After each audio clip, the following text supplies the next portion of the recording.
সময় টাকা পেলে টাকা লিয়ে শুনে রমজান মাস বাজার সদা কয়া লাগবে।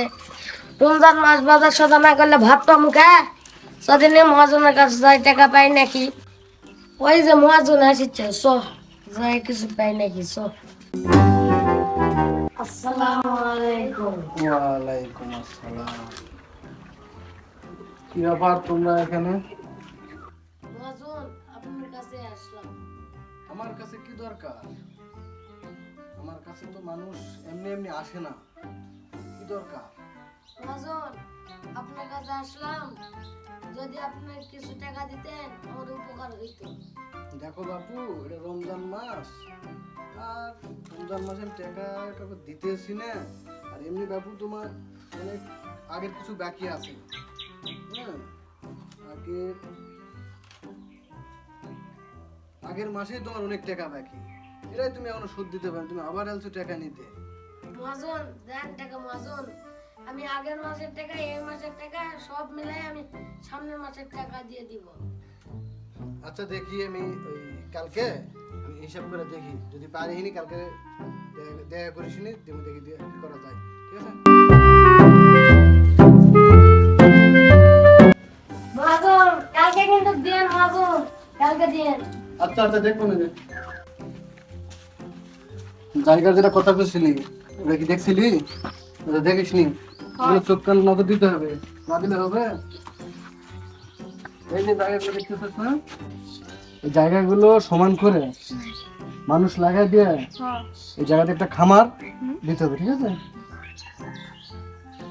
কালকের মধ্যে মানুষ লাগাই দে, দিয়ে এগুলো যা আছে টাকা টুকা যা লাগবে নিয়ে গেলো খামার, একটা খামারের একটা ব্যবস্থা করি।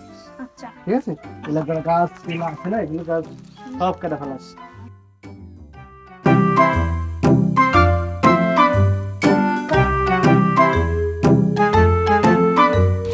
আসসালামু আলাইকুম। ওয়ালাইকুম আসসালাম। কি অবস্থা জমশেদ? মহাজন আজকে যদি টাকা দিতেন।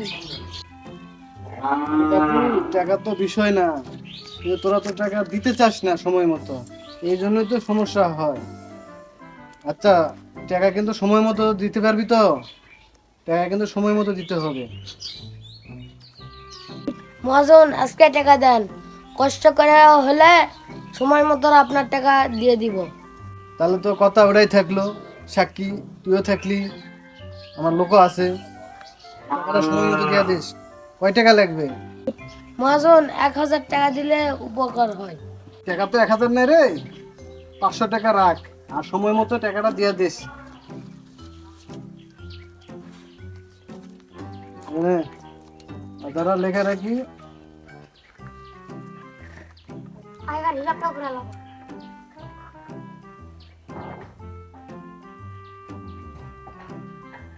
সময় মতো টাকাটা দিয়ে দিস। আচ্ছা মহাজন, সময় মতো টাকা দিয়ে যাবো না।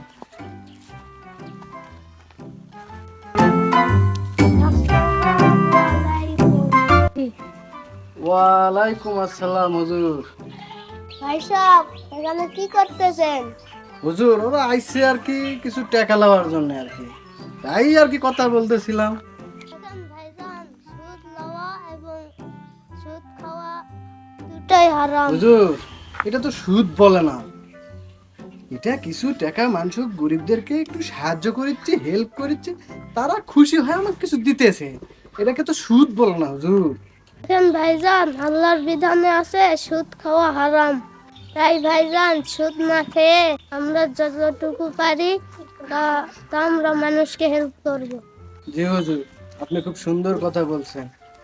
আজকে থেকে আমি আর সুদ খাবো না, তওবা করলাম।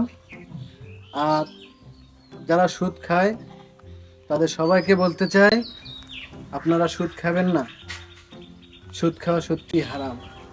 আজ থেকে আমরা তওবা করলাম, সুদ থেকে বিরত থাকবো।